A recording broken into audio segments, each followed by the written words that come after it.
Rebeka je ob krajšem bivanju v bolnišnici svojo hčerko s težkim srcem opazovala starše otrok, ki se soočajo s hudimi diagnozami.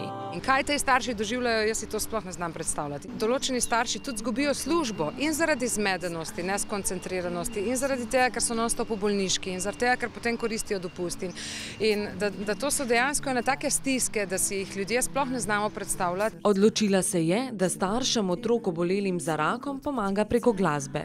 Izkušnja v bolnišnici pa jo je pripeljala do društva Jonatan Prijatelj.